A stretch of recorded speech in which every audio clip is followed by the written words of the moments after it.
sekedar identitas bahwa untuk masuk surga itu setiap manusia harus memiliki tiket utama, yaitu akidah yang benar, akidah yang murni yang didasari oleh kalimat tauhid la ilaha illallah. Dengan demikian kita cepat memahami bahwa mengapa orang-orang kafir, baik dari ahli kitab dan orang-orang musyrikin pada umumnya, di Quran surat Al-Baqarah ayat 6 itu terancam kekal di neraka. Artinya tidak ada peluang satu detik pun mereka untuk masuk surga, ya karena tidak punya tiket itu. Nah, tiket ini harus betul-betul sempurna, jadi tidak boleh ada cacat sedikit pun.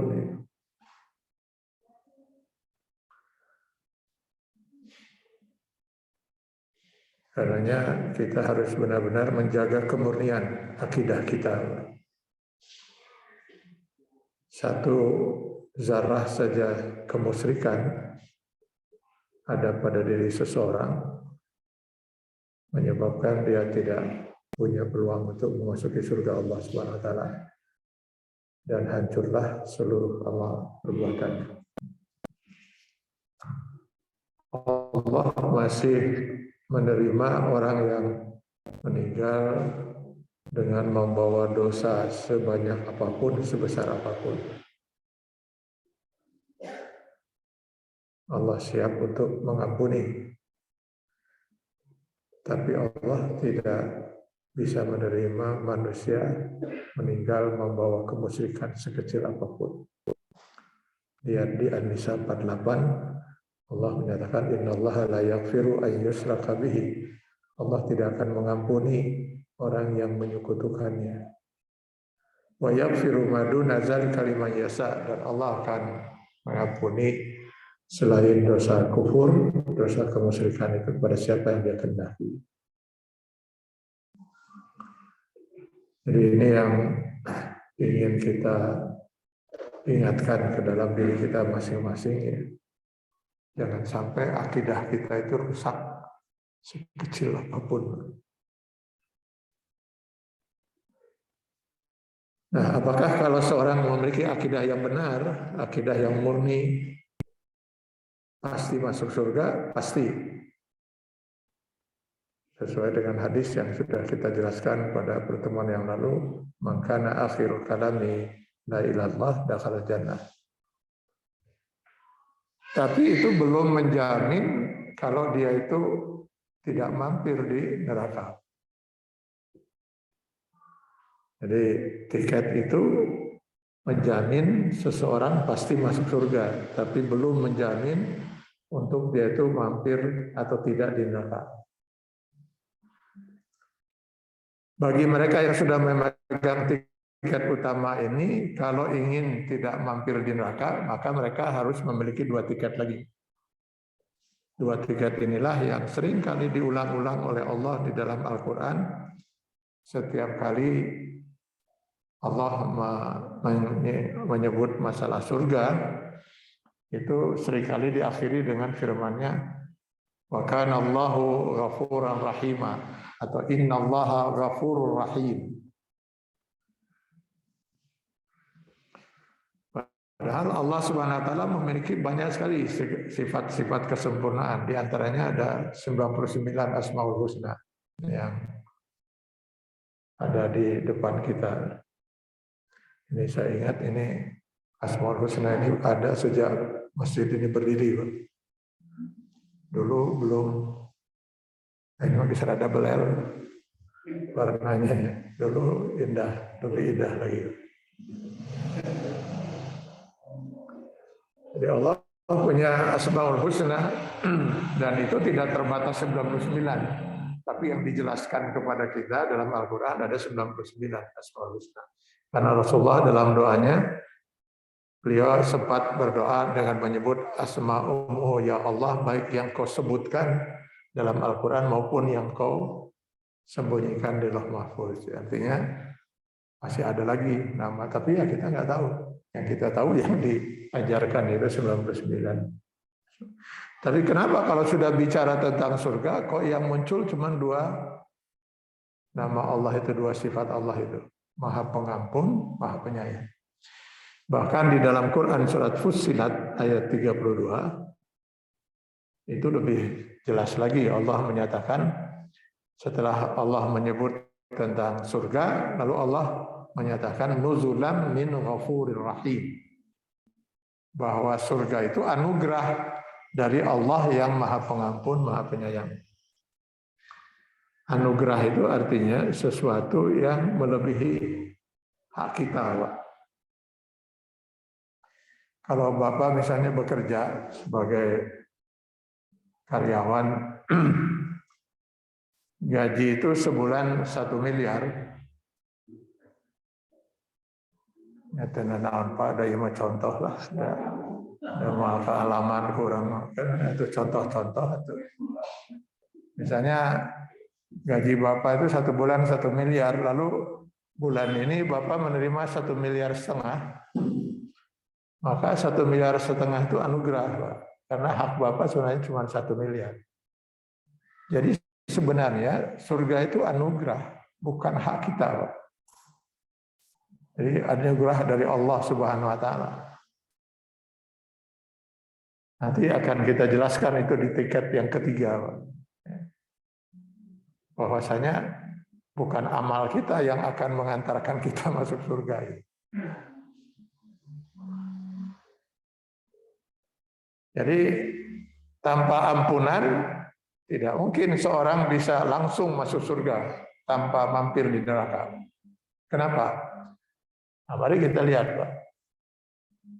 Yang nanti bakal dihisab oleh Allah Subhanahu wa taala di yaumil hisab dan akan dimintai pertanggungjawaban oleh Allah dari kita, kan itu bukan hanya bagian dari kehidupan kita, Pak, tapi kehidupan kita per detik. Faman ya'mal mithqala dzarratin khairan yarah wa man ya'mal mithqala dzarratin syarran yarah. Mulai dari masa akil balik sampai sakratul maut. Jadi usia 0 tahun sampai akil balik itu nggak ada hisab itu, Pak, nggak ada perhitungan. Jadi kalau seorang meninggal dunia di usia antara itu sudah pasti ahli surga. Sudah pasti ahli surga. Dia belum ada amal dan belum juga ada dosa, Pak. Jadi kalau Bapak Ibu misalnya membawa anak cucu ke masjid untuk sholat, si anak itu nggak punya pahala, Pak, selama belum akil balik. Yang berpahala itu orang tuanya yang sedang mendidik, Pak. Banyak saya lihat sekarang di Tanah Suci itu orang membawa anak cucu umroh naik haji bahkan, dan umurnya baru 5 tahun 6 tahun. Andai kata nanti si anak ini akil balik dan dia mampu untuk haji, wajib dia haji. Dia belum haji. Jadi perhitungan Allah itu mulai berlaku perhitungan di mana rakib dan atib mulai mencatat per detik itu. Nah, itu sejak akil balik. Kalau laki-laki ditandai dengan mimpi istimewa, kalau wanita ditandai dengan mengalami masa haid. Nah, sejak itu mulailah catatan per detik sampai sakratul maut. Itu yang bakal dihisab oleh Allah Subhanahu wa taala. Misalnya seorang meninggal usia berapa itu? Bapak rencana meninggal usia berapa, Pak? Ya? 90? Nggak terlalu lama, Pak. Ya, karena naon 90 itu. 90, jadi kalau masa akil balik 15 misalnya, berarti 90 kurang 15, 75 tahun. Selama 75 tahun itu akan dihisab kita per detik, Pak. Selama 75 tahun per detik, mata kita sudah melihat apa saja, Telinga kita selama 75 tahun per detik sudah mendengar apa saja, lidah ini sudah bicara apa saja, tangan ini sudah meraba, memegang, menyentuh, mengambil, menandatangani apa saja, kaki ini sudah melangkah kemana saja, akal ini sudah berpikir apa saja. Allahu Akbar. Ini baru urusan yang sifatnya pribadi. Selama 75 tahun itu berapa tahun kita berumah tangga? 40 tahun misalnya, 40 tahun itu sebagai suami, apa yang sudah kita lakukan pada istri, sebagai orang tua kepada anak, anak pada orang tua, sebagai karyawan, sebagai ini, semua itu akan dihisab per detik. Siapa yang bisa masuk surga tanpa ampunan Allah? Gak ada. Mungkin itu. Ya jujurlah kalau kita mau menghisab diri kita, ya Allah, selama sekian puluh tahun ini, mata ini apa yang sudah dilakukan yang punya nilai ibadah di sisi Allah dibanding dosa mata kita ini. Ya. Nah, jadi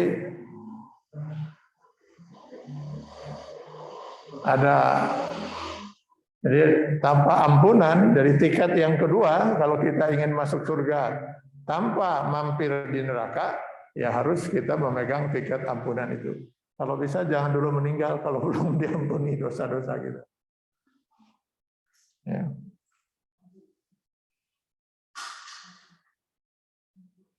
Nah, bagaimana caranya kita untuk memperoleh tiket ini? Harus taubatan nasuha. Apakah setiap orang yang bertobat itu pasti tobatnya diterima oleh Allah? Pasti. Kalau tobatnya itu memenuhi syarat tobat nasuha. Yang ada dijelaskan dalam Quran surat At-Tahrim ayat 6. Ya ayyuhallazina amanu tubu ilallahi taubatan nasuha. Orang-orang yang beriman bertaubatlah kepada Allah dengan taubat nasuha. Tapi di At-Tahrim ayat 6 ini enggak dijelaskan secara rinci apa kriteria taubat nasuha itu. Para ulama kemudian mengumpulkannya dari berbagai ayat Al-Quran lain yang nanti akan kita bahas. Intinya ada satu tobat yang disebut nasuha. Yakin pasti kalau kita memenuhi syarat tobat nasuha itu pasti dosa kita diampuni. Nggak boleh kita ragu karena itu janji Allah. Allah Maha Pengampun. Dan Allah tidak mungkin mengingkari janji. Kalau kita manusia ya mengingkari janji sudah ya nggak aneh gitu ya. Tapi kalau Allah mustahil mengingkari janji. Tubu ilallahi taubatan nasuha. Jadi taubat itu salah satu syaratnya. Nah, sekarang syarat untuk dia disebut taubat nasuha. Pertama, dia harus menyadari dan menyesali perbuatan dosanya. Jadi sadar lalu menyesal. Seperti sadar dan menyesalnya Adam dan Hawa. Ketika mereka berdua memakan buah huldi. Saya tidak menyebut Nabi ya, Nabi Adam. Karena pada saat beliau melanggar larangan Allah memakan buah huldi ini belum berstatus Nabi. Baru berstatus manusia pertama. Kalau Nabi sudah dimaksum, nggak mungkin berbuat dosa. Sampai melanggar aturan Allah. Ya. Seperti sadar dan menyesalnya Adam dan Hawa dalam doa mereka di Al-A'raf 23, Rabbana zolamna anfusana. Ya Allah, sungguh kami telah berbuat zalim terhadap diri kami. Seandainya Engkau tidak mengampuni dosa dan kesalahan kami, lanakunanna minal khasirin. Wa in lam taghfir lana wa tarhamna. Nah, coba perhatikan lagi, Pak. Kembali lagi di ayat ini pun Adam itu dalam doanya menyatakan jika Engkau tidak mengampuni dan menyayangi kami, dua sifat Allah lagi yang disebut itu. Lanakunanna minal khasirin, maka sungguh kami akan tergolong orang yang merugi. Yang merugi itu akan di mana di akhiratnya? Ya neraka Allah. Jadi tanpa ampunan dan kasih sayang Allah mustahil manusia bisa lolos masuk surga tanpa mampir di neraka. Jadi sadar dan menyesal. Ini syarat yang pertama untuk taubat nasuha itu. Syarat yang kedua, dia harus memperbanyak berzikir dan istighfar. Seperti yang dinyatakan di Quran surah Al-Imran 135. Wallazina idza fa'alu fahisatan aw zalamu anfusahum zakarullaha fastaghfaru lidzunubihim. Mereka segera berzikir, mengingat Allah dan beristighfar. Memperbanyak istighfar itu. Nah, istighfar itu perbuatan hati dan lidah kita mengucapkan astagfirullahal azim. Bedanya dengan taubat apa ini? Rasulullah SAW di dalam hadis itu diriwayatkan beliau sehari itu beristighfar sampai 70 kali. Ada hadis mengatakan 100 kali beristighfar. Loh, apakah Rasulullah SAW itu pernah berbuat dosa? Sampai harus beliau. Nah, ini berbeda antara istighfar dan taubat, Pak. Kalau taubat itu untuk orang yang pasti sudah berbuat dosa. Taubat itu diterjemahkan atau didefinisikan para ulama dengan ar-ruju' ilal haq, kembalinya seseorang ke jalan yang benar. Jadi saya ambil contoh ini. Kita itu mestinya berada dalam siratal mustaqim, jalan yang lurus, yang selalu kita mohonkan kepada Allah Subhanahu wa taala paling tidak 17 kali minimal sehari semalam dalam sholat, ihdinas siratal mustaqim. Jalan yang lurus yang dimaksud ini jalan kehidupan yang sesuai dengan Quran dan Sunnah. Nah, kita harusnya berada di garis itu. Ketika seseorang itu melanggar aturan Allah dan Rasulnya dalam Quran dan Sunnah, dia sudah keluar dari garis. Keluar dari garis itu. Dengan keluarnya dia dari garis itu, bisa karena dia tidak meyakini harus berada di garis itu, berarti kafir dia. Dia tidak mau berada di garis itu karena tidak yakin bahwa dia harus berada di garis itu. Misalnya tidak mau sholat karena dia tidak yakin sholat itu kewajiban dia. Nah, itu berarti keluar dari garisnya kafir, Pak. Tapi kalau tidak sholatnya itu bukan karena dia tidak yakin, tapi karena malas, tetap keluar dari garis. Tapi keluarnya itu adalah dosa. Jadi dia tetap beriman. Baik dia itu kafir, keluar dari garis, maupun dia berbuat dosa, dia punya peluang untuk kembali lagi ke garis. Kembalinya dia ke garis, ke jalan yang benar itu disebut taubat. Ar-ruju' ilal haq. Kalau dia keluar dari garisnya itu kafir, maka untuk kembali ke garis dia harus syahadat lagi, asyhadu an la ilaha illallah, asyhadu anna rasulullah. Tapi kalau dia keluar dari garisnya itu bukan karena kufur, tapi karena maksiat, karena dosa, maka dia tinggal kembali ke garis dengan mengucapkan astagfirullahal azim. Jadi nggak ada gunanya seseorang misalnya terus menerus lidahnya mengucapkan astagfirullahal azim kalau dia tidak kembali ke garis, itu beristighfar tapi tidak bertobat. Jadi dia harus kembali ke garis, Pak. Cirinya dia. Apa yang menyebabkan dia keluar dari garis? Ya kemarin dia berbohong. Ya kalau dia mau tobat, ya berhenti dari berbohong. Itu berarti dia kembali ke garis. Kalau dia kemudian istighfar saja tapi terus berbohong, ya berarti itu nggak bertobat. Ya. Jadi taubat itu ar-ruju' ilal haq. Selama belum sampai siratal mustaqim, selama di siratal mustaqim belum sampai sakratul maut, maka dia punya peluang untuk kembali ke garis. Taubat itu masih terbuka peluang. Orang kafir sekalipun. Tapi kalau sudah mulai sakratul maut, nah sudah dibuka tabir alam gaib, Pak. Bisa dibaca dalam Quran surat Qauf ayat 22. Laqad kunta fi ghaflatin min hadza fakasafna anka ghita'aka fabasarukal yauma hadid. Dibuka tabir alam gaib. Maka seorang sudah ujian sudah dinyatakan selesai. Karena ujian keimanan kita selama ini adalah urusannya karena gaib. Coba lihat di awal Al-Baqarah, allazina yu'minuna bil ghaib. Mereka yang beriman kepada perkara yang gaib. Itu sebabnya kenapa ada orang yang beriman, ada yang kafir. Karena gaib. Iman pada Allah, Allah kan zat yang maha gaib. Andai kata kita semua bisa melihat Allah, nggak akan ada yang kafir, Pak.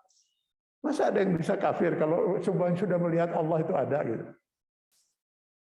Nyata Allah itu ada, tidak beranak, tidak diperanakan. Gak mungkin sampai ada orang tidak beriman. Kalau tidak beriman berarti dia sudah gak waras, itu jelas Allah ada. Saya kira tidak ada seorang pun di antara Bapak Ibu yang tidak meyakini kalau saya itu ada di depan Bapak dan Ibu sekalian. Kenapa? Saya nyata kan gitu. Tapi kalau sekarang saya misalnya mengatakan pada Bapak Ibu sekalian, percaya nggak Bapak Ibu bahwa di sebelah kanan saya ada 3 jin, di sebelah kiri saya ada 2, di belakang ada 4. Percaya nggak Pak? Nah, bisa percaya, bisa enggak Pak? Bisa percaya, ada itu saja udah ada yang enggak, ada yang percaya kan itu. Ada yang percaya, ada enggak. Kenapa? Ya enggak terlihat, enggak terlihat. Coba kalau terlihat, masa enggak percaya? Yang percaya terhadap omongan saya mungkin terus percaya, yang tidak percaya, orang enggak ngelihat. Maka ada yang percaya, ada yang tidak gitu.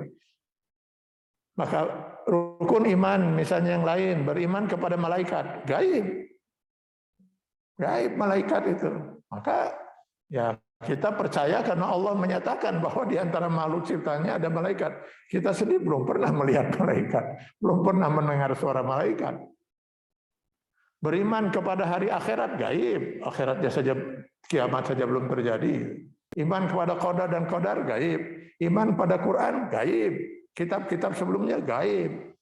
Loh, Al-Quran ada di depan kita, betul. Tapi bagaimana Al-Quran ini sampai ke tangan kita?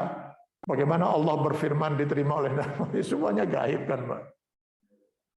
Iman kepada Rasul gaib. Kemanusiaannya tidak gaib Nabi Muhammad, tapi kerasulannya gaib. Bagaimana Nabi Muhammad itu menjadi Rasul? Itu sebabnya paman-pamannya sendiri ada yang mengkufuri, Pak, mengkufuri kerasulan Nabi Muhammad. Abu Lahab, Abu Jahal, pamannya sendiri. Kerasulannya. Kalau kemanusiaannya, ya masa juga dikufuri, orang itu keponakan mereka. Gitu.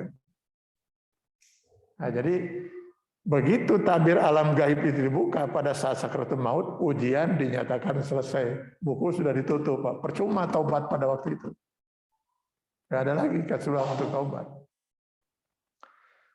Lalu bagaimana hadis Rasul yang mengatakan lakinu mautakum bila ilallah, talkinlah, bantu saudara-saudara kamu yang yang akan meninggal itu dengan membaca la ilaha illallah. Ya, sebelum 1 detik atau beberapa detik sebelum sakratul maut masih ada peluang dia untuk taubat, Pak.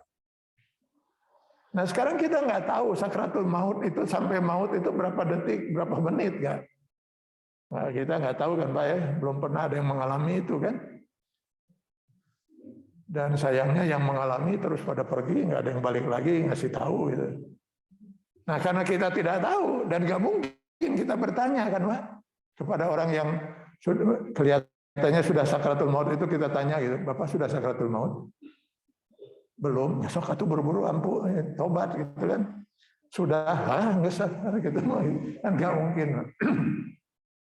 Nanti kalau kita baca kalau nggak salah di Quran surat Al-Mu'min ayat 46. Tolong nanti dilihat itu ya. Ketika Fir'aun sampai kepada sakratul maut, dibuka tabir alam gaib, dan dia pun kemudian sudah melihat rombongan malaikat yang datang siap untuk menyiksa dia, sehingga tahulah dia kalau dirinya itu adalah calon neraka jahanam. Apa kata si Fir'aun yang dalam seumur hidupnya dia mengklaim dirinya sebagai Tuhan, bahkan siap membunuh siapapun yang tidak mau menuhankan dia, termasuk Nabi Musa pun nyaris mau dibunuhnya, tapi berujung dengan Allah menenggelamkan Fir'aun di Laut Merah itu. Di saat dia sakratul maut di Laut Merah itu, datang rombongan malaikat, tabir alam gaib sudah dibuka. Dan dia sudah melihat, tahulah dirinya kalau dirinya calon neraka jahanam. Apa kata Fir'aun? Amantu bila ilaha illallazi amanat bihi banu Israel wa ana minal muslimin. Sekarang saya benar-benar beriman. Tidak ada Tuhan kecuali Dia, sebagaimana yang diimani oleh Bani Israel, dan sekarang saya benar-benar muslim. Sudah terlambat, Pak. Pintu tobat sudah ditutup kalau sudah sakratul maut. Sejak sakratul maut untuk selama-lamanya, Pak. Seorang nggak bisa lagi bertobat. Jadi jangan berpikir, nantilah di alam barzah saya masih ada peluang untuk tobat sebelum kiamat. Nggak ada, Pak. Nggak bisa lagi kita berdoa, nggak bisa lagi kita beribadah. Peluang untuk menerima taubat bukan dari kita, tapi dari orang-orang yang hidup, yang kita tinggalkan, yang mendoakan kita.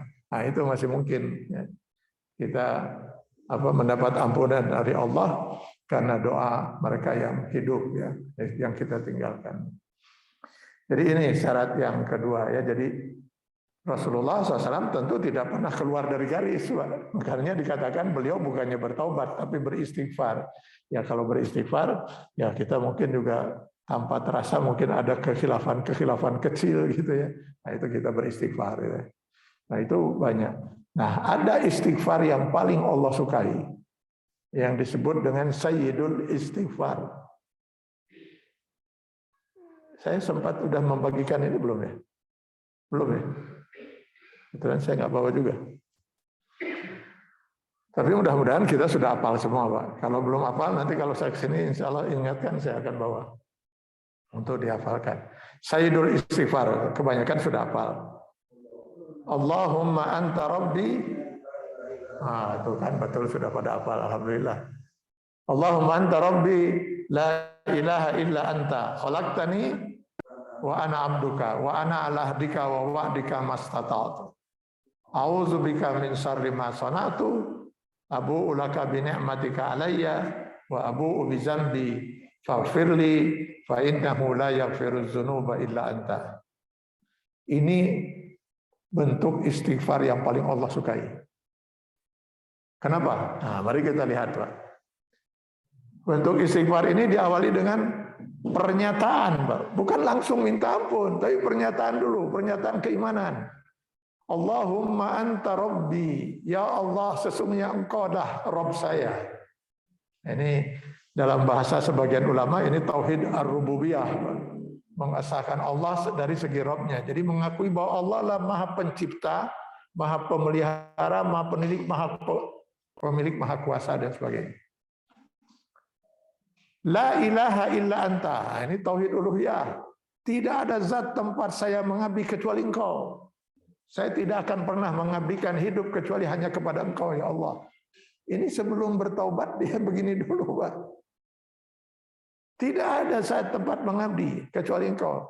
Seperti kalau di dalam surat Al-Fatihah, sebelum doa kita ihdinas siratal mustaqim, ada ikrar dulu, iyyaka na'budu wa iyyaka nasta'in, kan begitu. Allah suka itu ya, kita itu tidak hanya sekedar meminta, tapi menunjukkan keimanan dan kepatuhan kita kepada Allah Subhanahu wa taala sebelum kita meminta.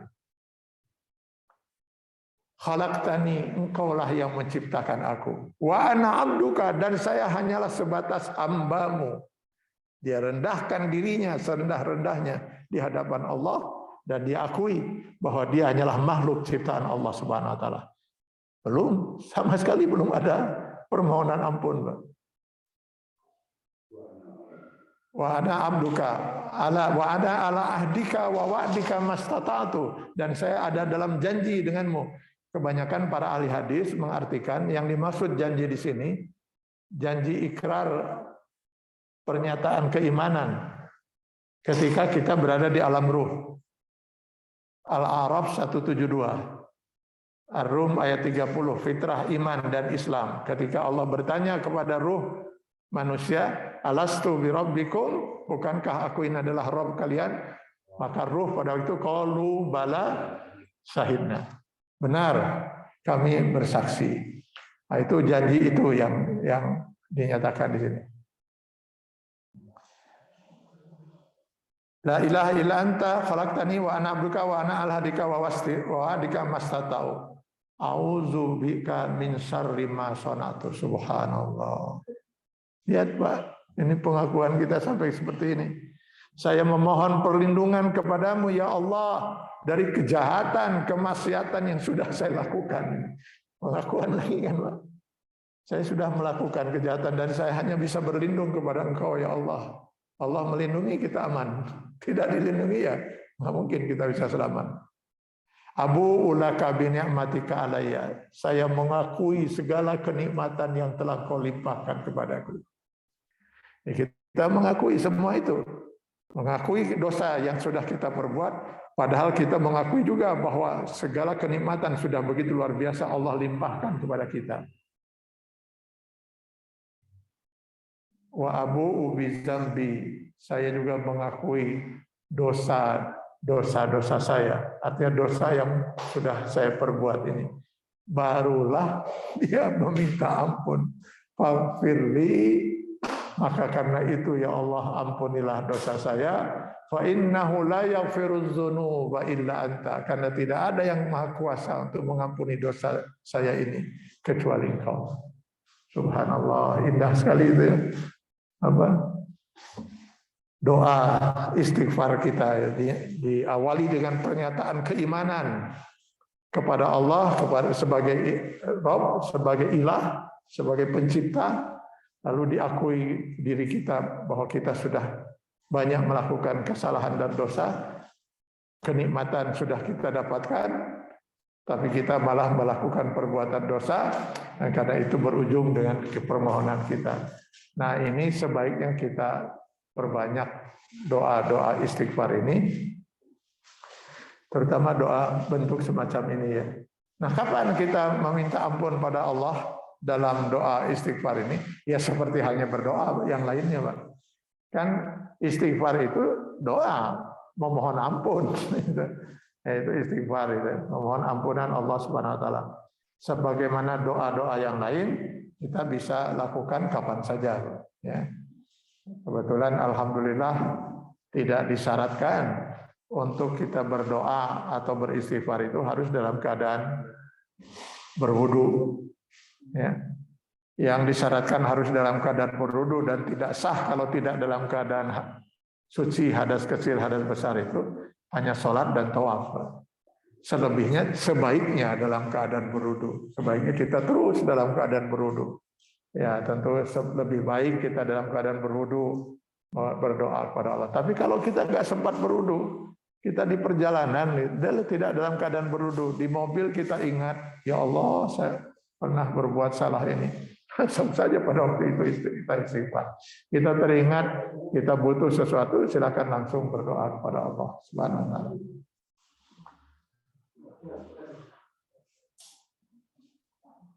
Ya. Silakan Pak, diselesaikan dulu ini urusan ini. supaya konsentrasi kita tidak terganggu. Ya. Nah, setelah itu silakan sambil dinikmati Pak. Bapak Ibu silakan sambil menikmati Pak. Itu bisa itu. Saya nggak ada masalah. Bapak silakan sambil menikmati. Yang nggak mungkin sambil menikmati itu saya Pak. Saya nggak mungkin ceramah sambil makan. Lalu Bapak silakan aja Pak. Silakan santai saja. Ya. Jadi sudah dua ya Pak ya. Sudah dua kriteria tobat itu. Pertama tadi sadar dan menyesal. Yang kedua memperbanyak zikir dan istighfar. Yang ketiga, nah ini kriteria yang ketiga untuk tobat nasuha itu, dia harus berazam. Berazam ini apa? Bertekad gitu ya. Jadi bukan hanya niat Pak, tapi sudah disertai dengan tekad bulat. Bertekad bulat untuk tidak akan mengulang lagi kesalahan itu di kemudian hari. Pada saat dia bertobat harus itu. Bahwa nanti dia akhirnya tergelincir lagi dalam dosa, ya bertobat lagi. Tapi harus itu dengan niat dan tekad serta usaha yang optimal. Harus itu ya. Jangan pernah tertipu oleh setan. Setan kata Rasul akan mencoba mempengaruhi orang itu. Kamu sudah pernah berbuat dosa, lalu kamu sudah bertobat, lalu kamu ulang lagi, Allah tidak akan mengampuni. Sudah teruskan aja maksiat. Ini bahaya, ini bisikan setan. Kita harus tobat, tobat lagi. Jangan sampai tidak tobat. Tapi supaya kita yakin tobat kita diterima, harus disertai dengan usaha yang optimal, tekad dan upaya yang optimal untuk tidak mengulang lagi perbuatan dosa ini. Kalau kita sudah berusaha optimal, masih tergelincir juga, Pak. Ya tobat lagi. Tobat lagi. Nah, jadi ini syarat yang ketiga. Syarat yang keempat, tobat itu akan diterima oleh Allah kalau orang yang bertobat itu benar-benar tidak hanya sekedar bertobat dan berhenti dari perbuatan dosanya, tapi dia membuktikan kepada Allah bahwa dirinya benar-benar bertobat dengan meningkatkan iman dan amal soleh. Wah, ini jadi memang orang bertobat ini memang syaratnya memang seperti ini kan, Pak ya.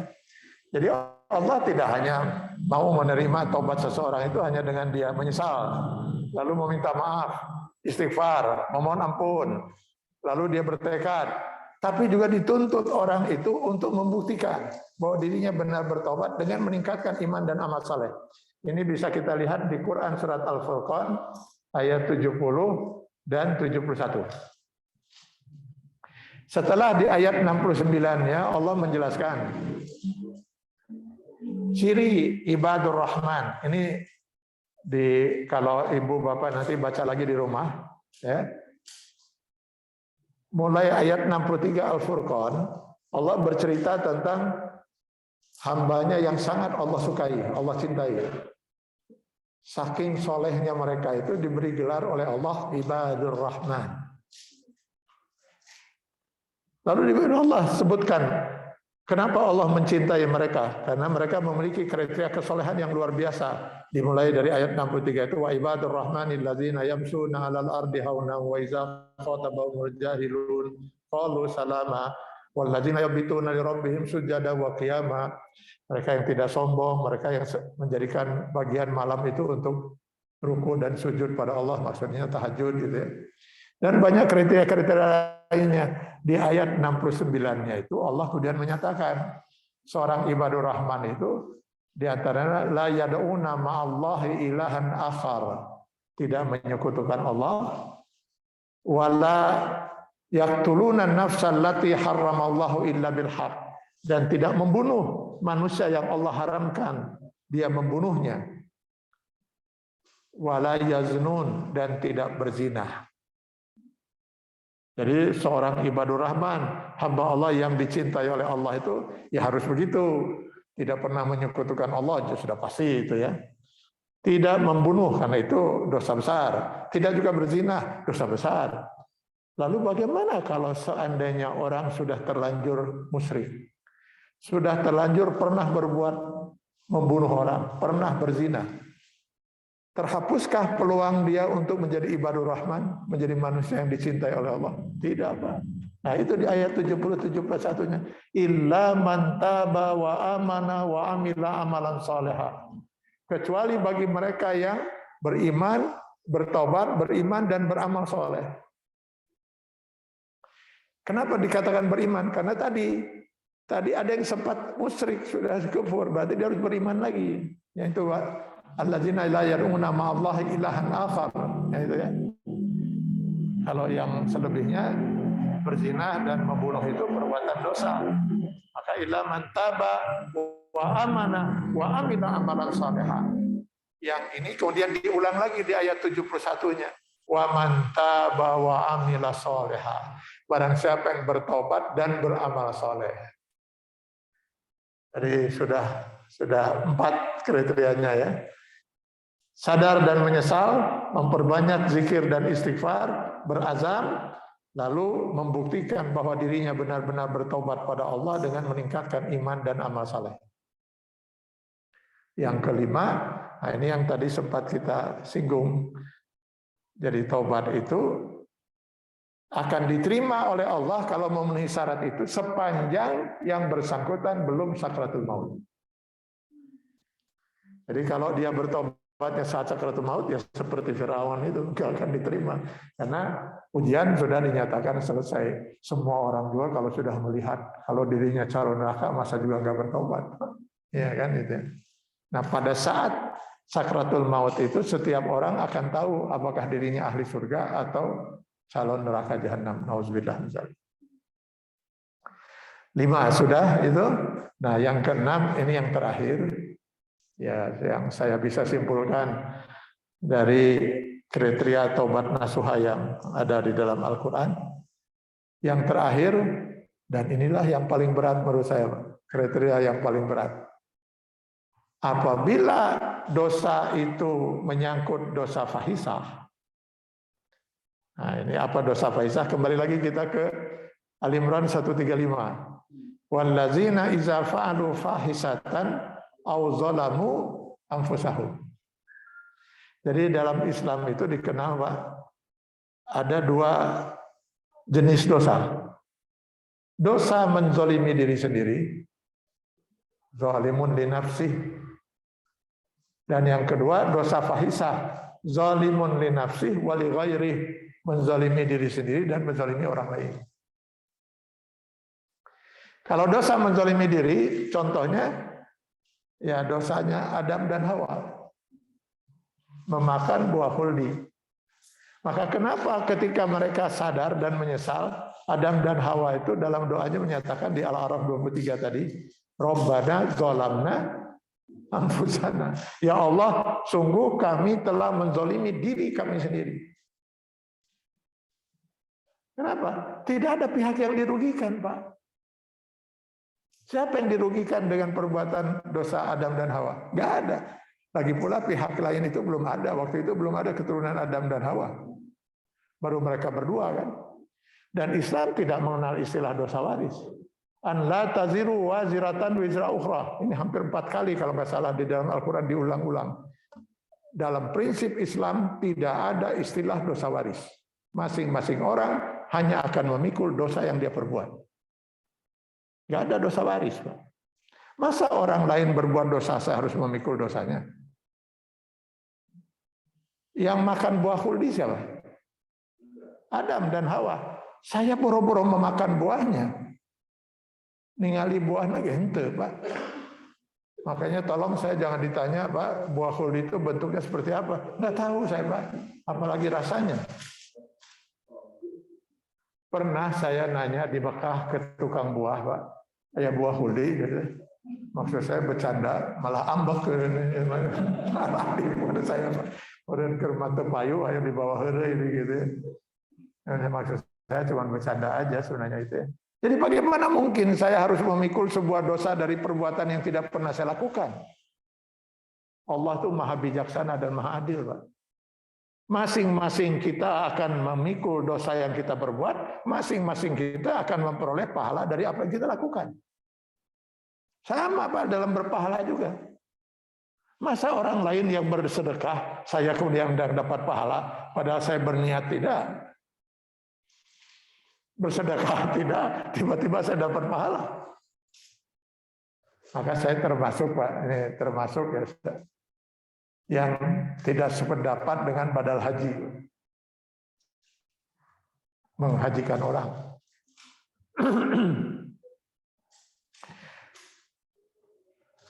Sekarang menghajikan orang itu gimana, Pak? Kenapa gitu? Kenapa orang itu dihajikan? Ya karena dia sudah meninggal. Lalu kenapa dihajikan? Karena belum haji, kan begitu? Nah pertanyaannya lagi, kenapa dia belum haji? Maka kemungkinannya ada 2, Pak. Kemungkinannya selama hidup dia tidak sanggup berhaji. Tidak mampu. Pertanyaan saya, kalau seorang tidak mampu berhaji, berdosa enggak? Enggak, Pak. Jadi kenapa yang hidup jadi mewajibkan dirinya gitu? Loh, dia enggak wajib di mata Allah, Pak. Haji itu hanya wajib bagi yang mampu, man istata'a ilaihi sabila. Kemungkinan pertama jawabannya itu. Kemungkinan kedua, kenapa dia belum haji? Sanggup dia? Sanggup. Terus kenapa tidak haji? Nggak mau haji dia. Nah, sampai meninggalnya, akhirnya dia meninggal. Berdosa atau tidak? Nah, kalau berdosa si yang bersangkutan itu, karena dia tidak haji, padahal dia sanggup melaksanakan haji, bisakah dosa dia tidak haji itu dipikul oleh orang lain? Oleh anaknya? Kalau begitu berarti kita kembali lagi mengakui adanya dosa waris. Dan kalau memang haji itu bisa dibadalkan oleh orang lain, kenapa sholat tidak?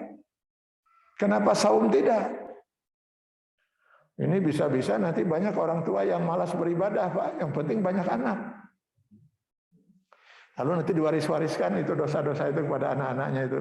Nah, kalian berlima tahu kan ayah belum haji. Jadi nanti kalau ayah meninggal tolong hajikan ayah. Terus ayah itu sudah 30 tahun tidak sholat. Jadi tolong nanti dibagi-bagilah oleh kalian, diatur-atur itu gimana itu untuk mensolatkan ayah. 20 tahun tidak saum, tolong juga diatur-atur itulah. Pokoknya diatur-atur oleh kalian itu. Untung kalau anak-anaknya itu soleh semua, Pak. Ini anaknya itu keturunan bapaknya betul, Pak. Sarwat solehna gitu. Wariskan lagi kepada anaknya gitu. Nah, bapak belum haji, bapak tidak sholat. Jangan lupa punya kakek lagi, kakek juga belum, dan belum selesai lagi. Kebayang yang hidup di akhir zaman, Pak, numpuk saja dosa waris banyak-banyak deh. Dari buyut, dari apa dan sebagainya. Islam setahu saya tidak ada itu. Jelas sekali Allah menyatakan an la taziru waziratan wizra ukhra. Seseorang tidak akan dituntut dari dosa orang lain. Tidak ada dosa waris. Makanya kita menentang adanya dosa waris. Oh, ada dosa Adam. Ada siapa? Yang berdosa Adam, yang makan buah huri Adam, dan Adam sudah selesai dengan bertobat pada Allah, selesai. Oh, kenapa kita harus memikul dosanya lagi? Kan? Malah kita yang nggak pernah berbuat itu. Itu prinsip dalam Islam. Jadi itu termasuk dosa menzalimi diri. Yang rugi ya pelaku. Maka termasuklah dosa menzalimi diri misalnya dengan sengaja seorang tidak sholat. Siapa yang dirugikan, Pak? Ya nggak ada, orang dia sendiri, Pak. Masa tetangga kita tidak sholat lalu kita harus ikut memikul dosa, Pak? Tiba-tiba di akhirat kita jadi numpuk dosa gara-gara tetangga kamu waktu itu tidak sholat. Saya tahu juga tidak, gitu dia sholat. Tiba-tiba harus memikul dosa gitu. Nggak masa ada dosa waris itu. Ya kecuali kalau orang lain tidak sholat itu juga ada kelalaian kita untuk tidak mengingatkan. Oh berarti bukan dosa waris itu. Kita melalaikan kewajiban untuk berdakwah. Nah itu dosa itu. Nah, kalau kita sudah laksanakan kewajiban kita mengingatkan dia tetap tidak mau sholat, kan dia yang harus menanggung, Pak. Masa kita harus menanggung itu? Sekarang orang tua mendidik anak, sudah 100% upaya orang tua itu. Ternyata si anak itu durhaka, Pak. Bahkan nauzubillah murtad karena pengaruh lingkungan. Masa si orang tua harus memikul itu kesalahan? Kecuali pada orang tua sudah optimal mendidik itu. Ya kecuali kalau orang tua itu tidak optimal, maka Allah akan tuntut. Kenapa dia tidak optimal mendidik anak kan itu. Nah, proses taubat untuk dosa jenis yang pertama ini relatif lebih mudah. Syaratnya yang 5 tadi, Pak. Asal dia menyesal, sadar, menyesal dan sebagainya yang 5 tadi. Selesai. Insya Allah diampuni dosa dia oleh Allah. Yang berat itu dosa jenis kedua, dosa fahisah. Dosa fahisah itu perbuatan dosa seseorang kepada Allah yang rugi itu bukan hanya dia, tapi ada pihak lain yang ikut dirugikan. Kebanyakan jenis dosa ini ada di jenis yang kedua ini. Menipu, membunuh, menggunjing, memfitnah, berzina, itu semua dosa fahisah. Korupsi, semua itu dosa fahisah. Dia jelas berdosa kepada Allah. Ada urusan dia dengan harus bertobat pada Allah. Tapi juga ada urusan dengan orang yang dia zolimi. Nah, luar biasanya Allah dalam hal ini. Kalau orang sudah terlibat dosa fahisah, masuk kriteria yang ke-6 Pak, untuk tobat nasuhannya kepada Allah. Di mana dia harus terlebih dahulu menyelesaikan dengan pihak yang dia zolimi sebelum dia bertobat kepada Allah. Jadi nggak bisa begini, Pak. Seorang misalnya menyakiti perasaan tetangganya. Lalu dia tidak minta maaf pada tetangganya itu. Gengsi lah, saya harus minta maaf segala macam, nggak malu dan seterusnya lah. Tapi tengah malam dia bangun, tahajud, lalu dia memohon pada Allah Subhanahu wa taala, ya Allah, tadi pagi saya baru saja menyakiti perasaan tetangga saya. Ampunilah dosa saya Allah. Kira-kira ini kalau saya bahasakan, Allah akan mengatakan, silahkan selesaikan dulu urusan kamu dengan orang yang kamu zalimi itu. Kalau selesai, baru silahkan kalau mau bertobat. Begitu luar biasa Allah menghargai hak adami, hak manusia.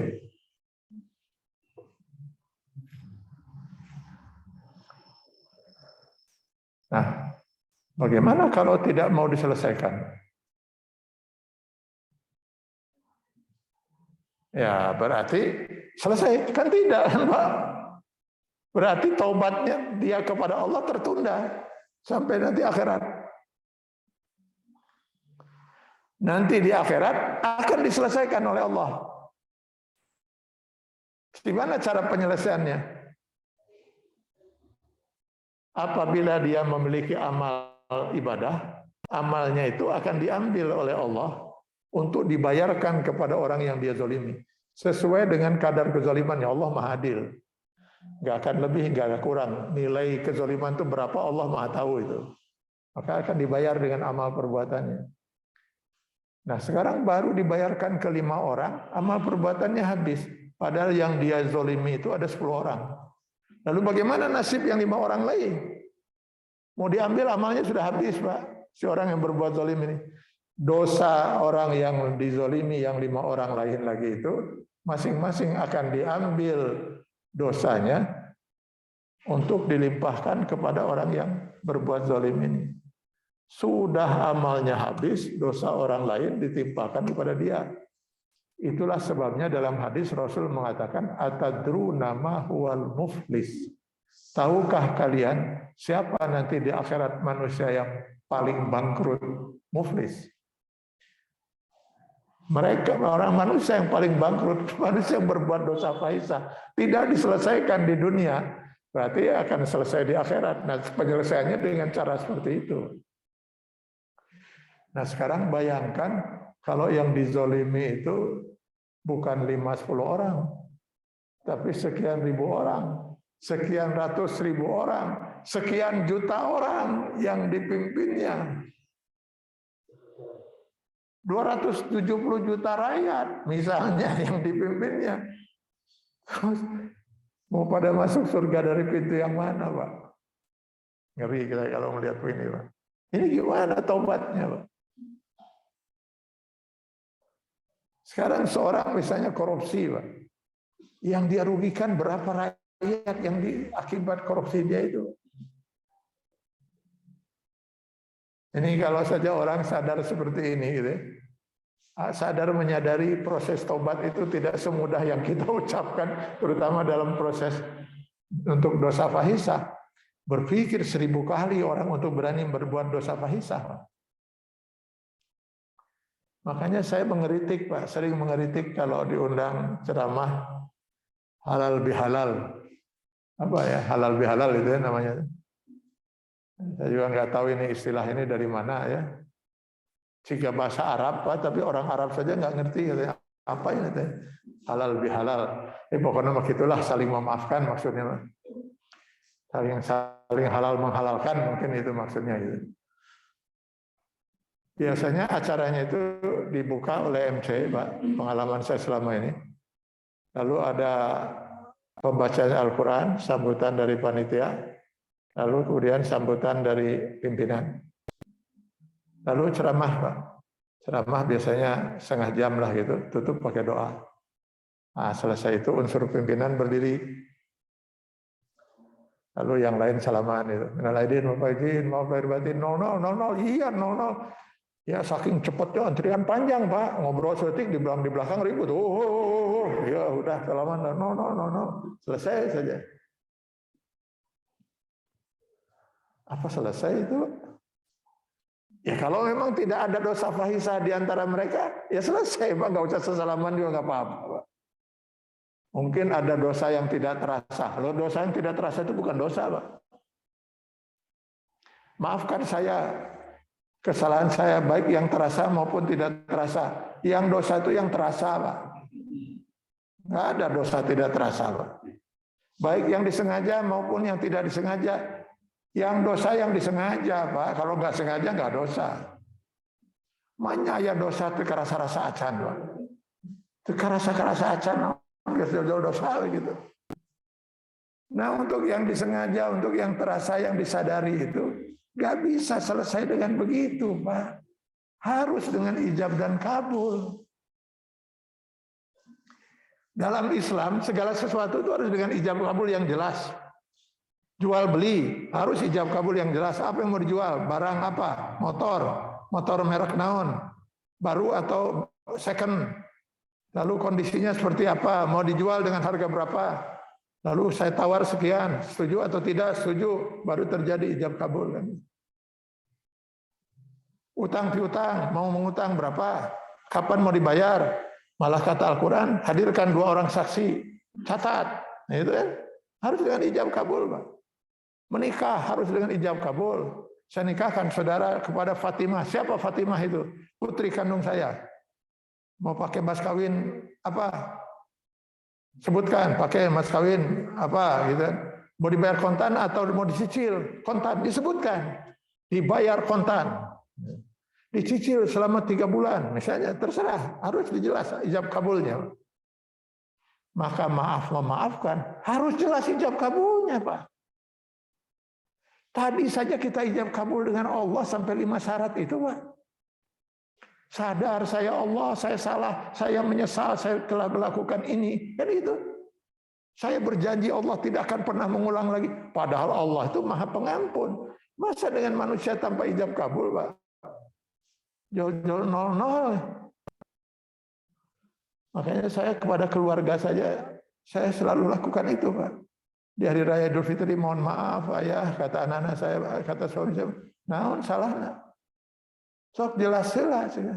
Nanti saya akan pertimbangkan apakah saya mau memaafkan atau tidak. Kenapa demikian? Supaya kita berpikir 1000 kali untuk melakukan kesalahan, Pak. Kan bisa terjadi begini.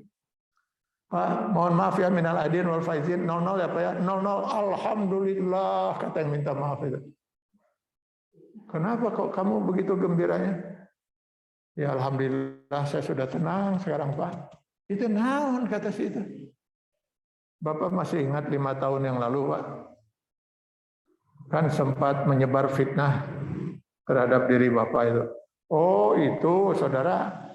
Itu nggak mungkin saya lupakan, saudara.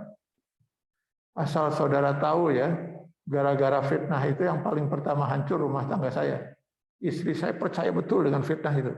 Gugat cerai, hakim juga percaya, dikabulkan. Yang kedua hancur karir saya. Hancur saya. Makanya saya sempat 3 bulan di Cisarua.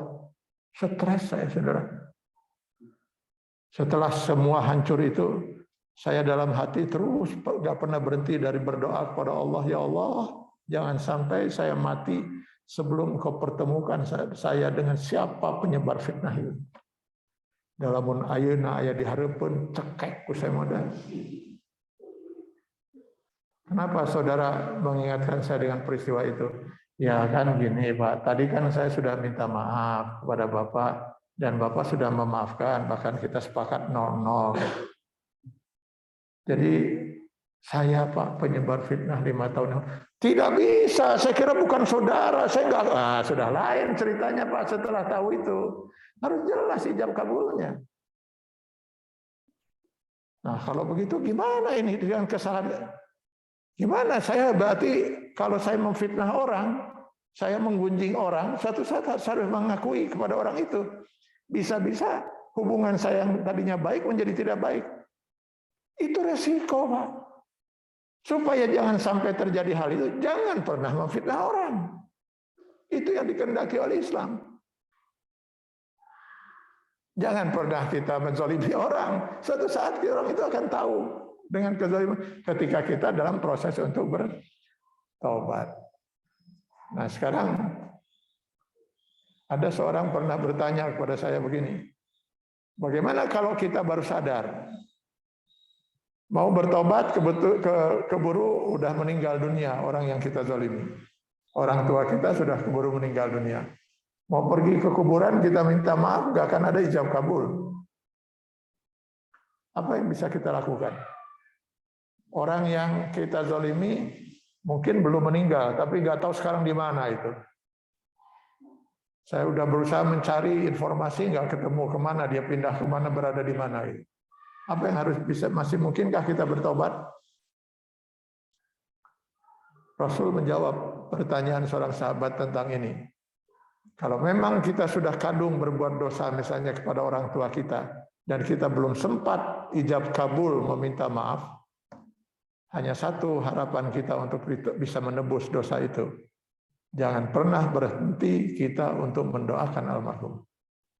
Terus saja kita mendoakan, ya Allah ampunilah dosa almarhum, dosa almarhumah, ya Allah ampunilah. Mudah-mudahan kata Rasul, doa yang terus kita mohonkan pada Allah untuk almarhum itu bisa menebus dosa kita yang belum kita selesaikan bersama almarhum. Nah itulah yang keenam itu ya. Nah, andai kata apa? Tiket utama sudah kita miliki yang mengantarkan kita bisa pasti masuk surga. Lalu ampunan sudah kita dapatkan. Berarti yang kita bawa menghadap Allah itu iman dan amal saleh saja. Dosa sudah hapus. Bisakah kita masuk surga tanpa mampir di neraka? Dengan membawa iman dan amal saleh tanpa membawa dosa sekecil apapun. Karena sudah dihapus. Bisakah kita masuk surga tanpa mampir di neraka? Ternyata masih tidak juga. Kata Rasulullah, tidak ada seorang bisa masuk surga oleh sebab amal perbuatannya. Maka kita perlu tiket yang ketiga, kasih sayang Allah Subhanahu wa taala. Nah, kasih sayang inilah yang nanti harus kita peroleh lewat ibadah yang kita lakukan. Bagaimana ibadah kita bisa memperoleh, bisa mendapatkan kasih sayang Allah. Ini yang akan kita bahas nanti tiket ketiga ini di pertemuan kita yang akan datang insya Allah. Mudah-mudahan sampai sekarang ini minimal kita sudah punya 2 tiket utama yang la ilaha illallah, akidah yang benar. Dan mudah-mudahan kita terus berusaha untuk memperoleh taubat nasuha. Kalau ada kesalahan dengan orang lain, apapun resikonya sebaiknya lebih baik diselesaikan di dunia. Biarlah kita rugi di dunia, Pak. Rugi di dunia, akhirnya orang itu jadi tidak simpati lagi pada kita. Itu resiko yang harus kita hadapi. Daripada kita harus menghadapi resiko berat di akhirat nanti. Ketika amal kita harus membayar kezaliman yang kita perbuat, atau dosa orang lain yang ditimpakan pada kita. Ke depan, marilah kita lebih berhati-hati dari berbuat dosa, baik dosa menzalimi diri maupun dosa fahisah. Semoga Allah memberkahi kita sekalian. Terima kasih. Billahi taufiq wal hidayah. Wassalamualaikum warahmatullahi wabarakatuh.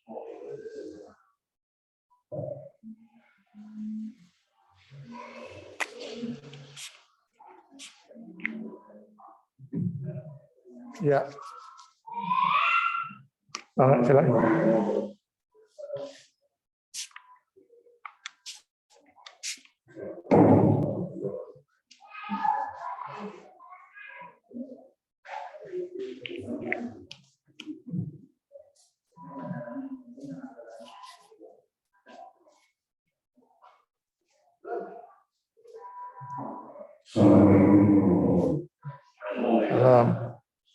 Dari jelasan ada selesai pertama dosa apa yang kita lakukan dan tidak merugikan orang lain, terlalu merugikan orang lain. Dan ini memang sudah dijelaskan oleh Bapak mengenai contohnya jasa kepada orang lain tapi kepada orang tua yang tidak terus. Nah ini banyak juga terjadi mungkin Pak, orang-orang itu pada masa mudanya dulu sebelum beriman atau sebelum beriman misalnya makan bekerja di mana gitu ya, untuk melalui barang-barang yang memang sudah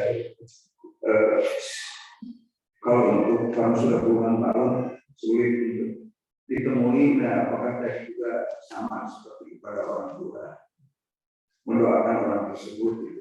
Karena untuk mencari kembali yang pernah kita jolimi itu amat sulit. Mungkin tempat jual makannya sudah tidak ada, tidak tinggal di situ, apakah itu bisa dengan dari mendoakan. Yang kedua, yang terkait dengan dosa sendiri itu bisa kita minta ampun kepada Allah, tetapi Bapak mencontohkannya Adam dan Hawa memakan buah putih itu tidak dirugikan. Tapi kalau menurut saya justru seluruh umat manusia ini dirugikan gitu Pak. Karena kalau Adam dan Hawa tidak makan buah putih, masih ada di surga, keturunannya juga ada di surga, kita juga ada di surga sekarang. Itu Pak. Terima kasih. Ya.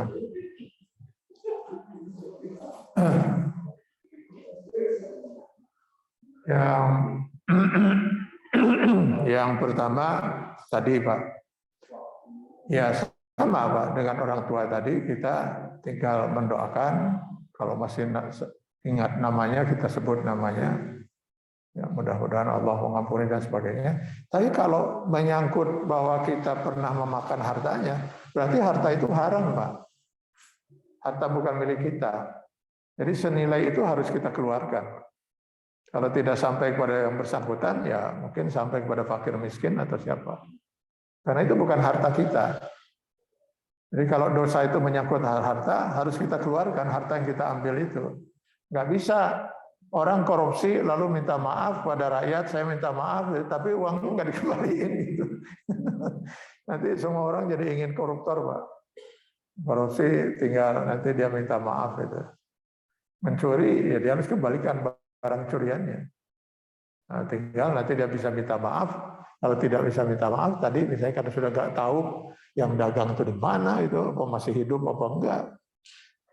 Ya kira-kira senilai itu kita keluarkan dari harta kita. Lalu kita banyak mendoakan almarhum. Yang kedua, Nabi Adam itu Pak, mau berbuat salah atau tidak pasti turun ke dunia, turun ke bumi. Sebelum Adam dan Hawa diciptakan, silakan baca Al-Baqarah ayat 30. Sebelum Adam dan Hawa diciptakan, Allah sudah menyatakan pada malaikat, Inni ja'ilun fil ardi khalifah. Saya bermaksud menciptakan makhluk baru bernama manusia untuk menjadi khalifah di muka bumi. Jadi Adam mau melanggar atau tidak harus turun ke bumi. Jadi bukan sebab melanggar jadi turun ke bumi, Pak. Jadi mau melanggar atau tidak pasti turun ke bumi. Sebelum Adam diciptakan, Allah sudah menyampaikan pada malaikat bahwa manusia yang akan diciptakan itu untuk menjadi khalifah di muka bumi, bukan khalifah di surga, di muka bumi. Ini ja'ilun fil ardi khalifah. Tidak Pak. Jadi Adam dan Hawa tidak. Jangan dendam pada Adam dan Hawa. Kita ada di bumi ini ya memang sudah rencana Allah, bukan karena kesalahan dosa Adam. Ya, yang lain? Ya.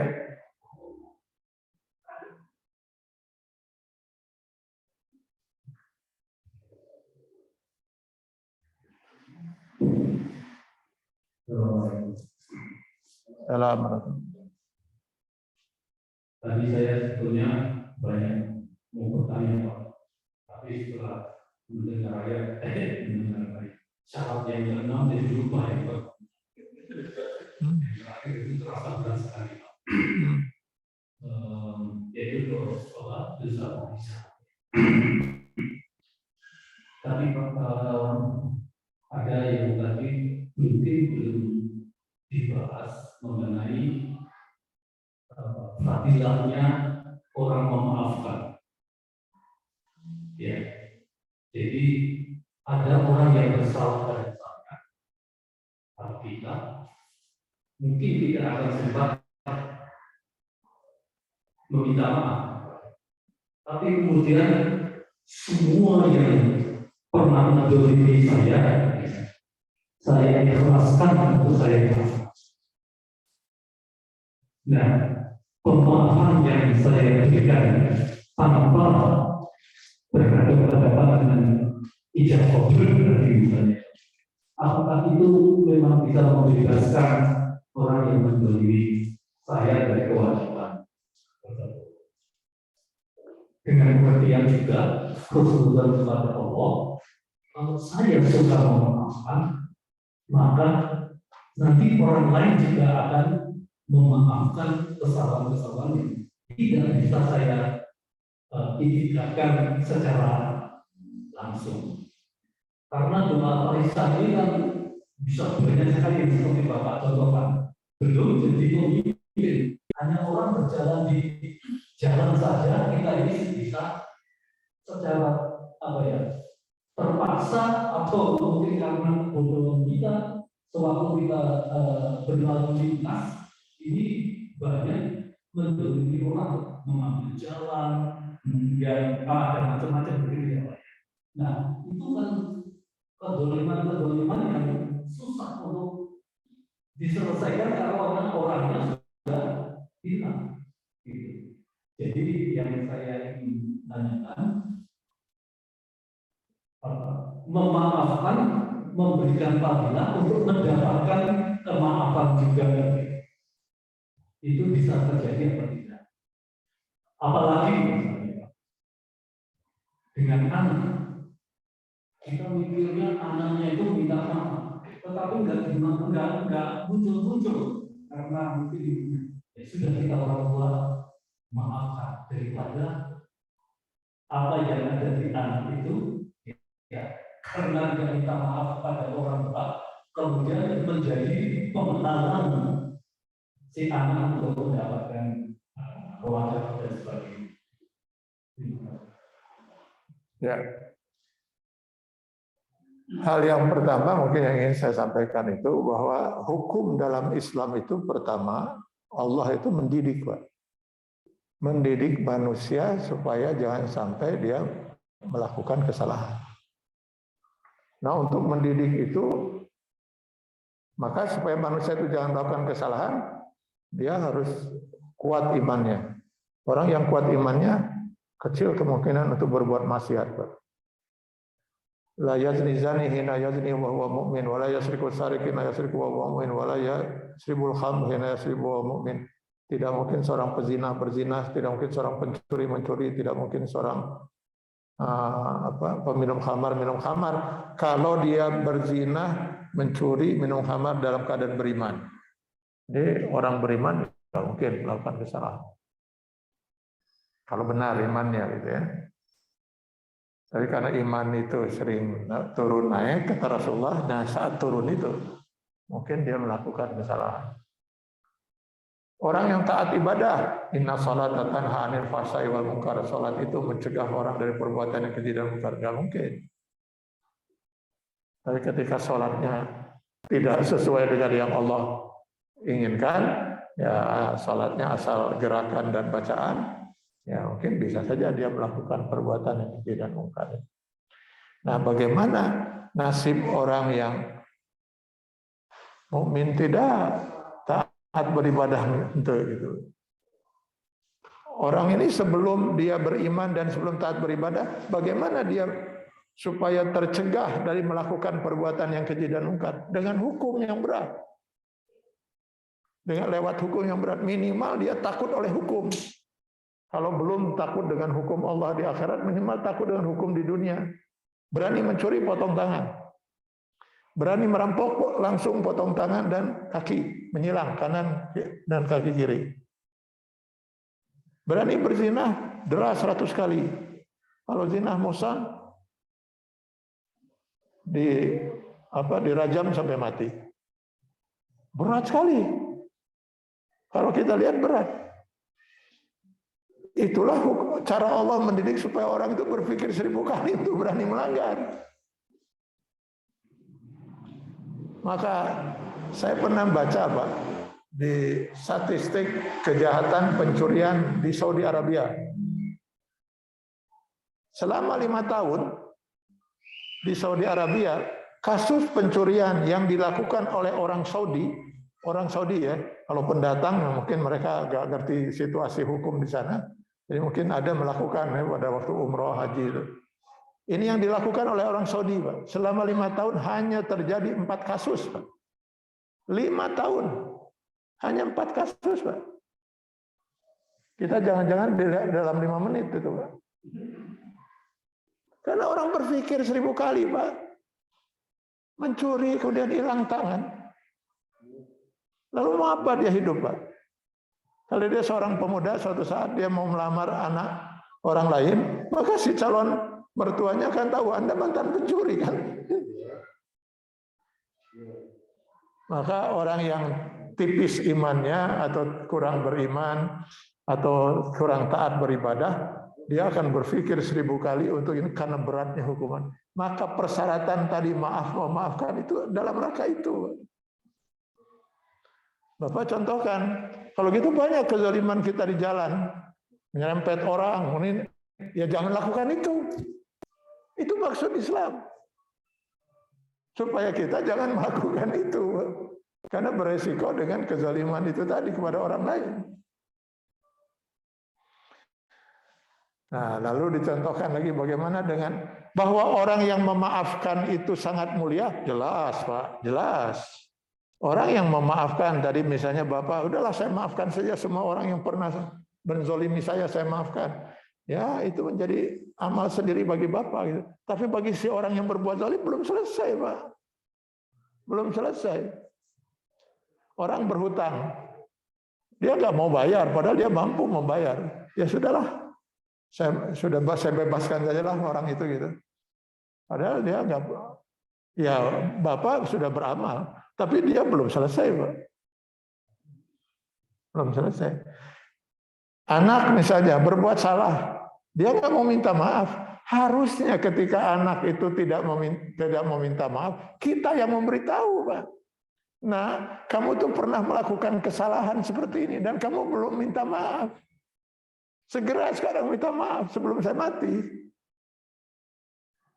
Itu cara kita mendidik anak. Jangan-jangan si anak itu tidak sadar kalau itu adalah kesalahan. Dia tidak mengira kalau itu kesalahan misalnya si anak itu. Terus saja dia melakukan itu karena dia tidak mengira kalau kita orang tua itu sakit hati dengan kelakuan dia seperti itu. Nah, supaya jangan sampai terjadi seperti itu, beritahu, nak, saya itu sakit hati dengan kelakuan kamu. Kok kamu tidak minta maaf? Jangan-jangan. Hah? Ibunya ya. Gimana ibunya gimana? Saya lihat sedikit. Ibunya yang tidak sampai hati. Ya harus sampai hati. Kesian si anak, Pak. Kesian si anak dan kesian si orang tua. Si orang tua terus mendendam merasa sakit hati karena kesalahan si anak kan itu. Sementara si anak tidak sadar, tidak tahu kalau itu adalah menyakitkan perasaan orang tua karena tidak ada keterbukaan itu tadi. Suami istri harusnya begitu. Jangan sampai suami mendendam, menyimpan saja kesalahan istri yang kamu tuh salah, kamu pernah berbuat ini, kamu gak minta maaf. Coba sekarang minta maaf, saya akan pertimbangkan untuk memaafkan itu. Jangan-jangan si istri memang tidak menyadari kalau perbuatannya itu menyakitkan perasaan suaminya. Kita aja yang terus sakit hati, si istri tidak sadar. Kan jelek itu. Maka amar ma'ruf nahil mungkar itu di situ pentingnya watawasau bil haq, saling mengingatkan itu. Jadi tetap bahwa dalam Islam itu Allah selalu membuat aturan yang sangat berat, Pak, untuk mendidik manusia agar manusia yang tipis iman dan amalnya itu berpikir sekian kali untuk berani berbuat kesalahan. Saya kira itu, Pak. Mungkin satu pertanyaan lagi dari ibu-ibu kalau ada.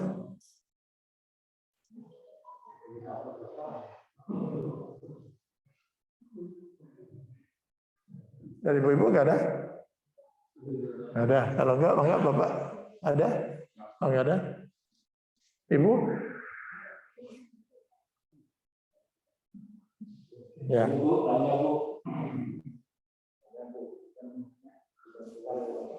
Ya, kalau nggak ada, ya kita akhiri. Semoga Allah Subhanahu Wa Taala selalu memberkahi kita dan menyadarkan kita, mengingatkan kita untuk mudah-mudahan ke depan kita lebih berhati-hati lagi untuk tidak melakukan kesalahan dan dosa. Dan jika ada kesalahan dan dosa, segera kita selesaikan. Itu akan lebih menyelamatkan kita daripada kita harus menyelesaikannya di akhirat nanti. Mudah-mudahan yang lalu-lalu Allah ampuni, yang belum kita selesaikan bisa kita selesaikan dengan kita meminta ampunan kepada Allah untuk orang yang pernah kita zalimi. Mudah-mudahan dengan demikian Allah menyelesaikan permasalahan di antara kita. Amin ya Allah ya Rabbal Alamin.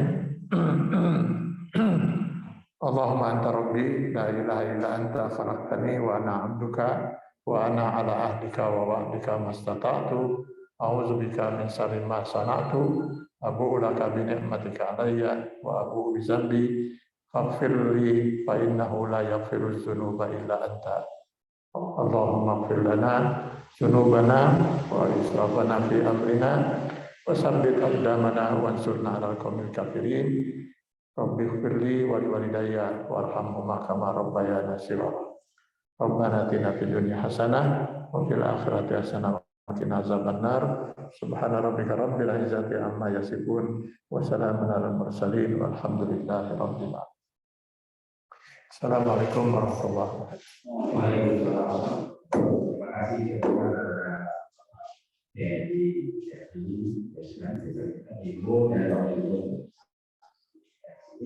Mudah-mudahan Allah kita juga pada Bapak dan Ibu jemaah yang hadir bersama dan kita dapat jarak ibu yang baik dan kita dan